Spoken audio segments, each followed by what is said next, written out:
Bonjour, je m'appelle Jules, j'ai 10 ans. Comment fait-on pour aller dans le bus?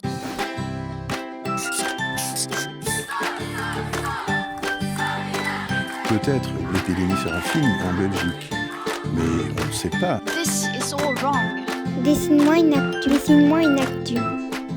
Jules, avant de prendre le bus, il faut te renseigner sur 3 choses. La ligne que tu dois emprunter. Une ligne, c'est un trajet que le bus fait de son point de départ à son point d'arrivée, son terminus. Les lignes ont un numéro qui te permet de les distinguer. Tu dois aussi connaître le nom de l'arrêt où tu montes et celui où tu descends, et savoir où ces arrêts se trouvent. Enfin, il faut te renseigner sur l'horaire de ton bus. Et sache que les horaires sont différents en période scolaire, en vacances ou même le week-end. Pour trouver ces informations, tu peux aller sur le site ou l'application du TEC en Wallonie, de la STIB à Bruxelles et de Leyne en Flandre. Tu encodes l'adresse de ta maison, celle de l'école et l'heure à laquelle tu dois arriver. Des itinéraires te sont alors proposés. Les lignes, les arrêts, les heures, tout est détaillé. Pour payer le bus, plusieurs formules existent. Si tu prends le bus de temps en temps, il est possible d'acheter un ticket pour un trajet. Tu peux aussi acheter un abonnement pour voyager pendant 1 an par exemple. Il existe des abonnements scolaires que tu peux charger sur une carte. Renseigne-toi pour voir ce qui te convient le mieux en fonction de tes besoins et de ton âge. Et payer dans le bus? Dans certains cas, ce n'est plus possible. Et dans d'autres, on te demande le compte juste, car le chauffeur ne peut pas toujours te rendre la monnaie.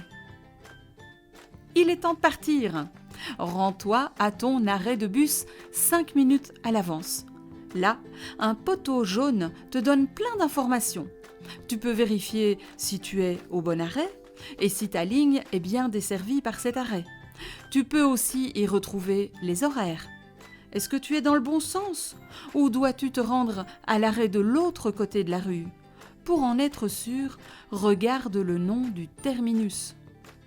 Un bus arrive. Observe les inscriptions au-dessus du pare-brise. Elles indiquent le numéro de la ligne et la direction du bus.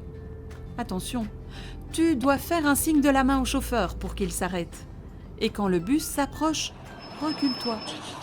Monte toujours dans le bus par la porte avant.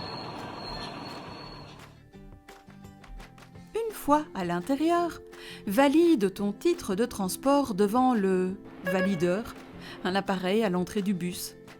Même quand tu prends une correspondance, quand tu changes de bus durant ton trajet, il faut à nouveau valider ton ticket. Attention, le bus ne s'arrête pas automatiquement à tous les arrêts. Quand tu arrives à l'arrêt qui précède celui où tu dois descendre, attends que cet arrêt soit dépassé et pousse sur la sonnette pour prévenir le chauffeur. Descends du bus par les portes arrière ou du milieu. Ne traverse jamais juste devant ou derrière le bus. C'est dangereux car tu ne vois pas les voitures arriver. Te voilà à l'école, Jules. Tu n'auras plus qu'à refaire la même chose en sens inverse à la fin des cours.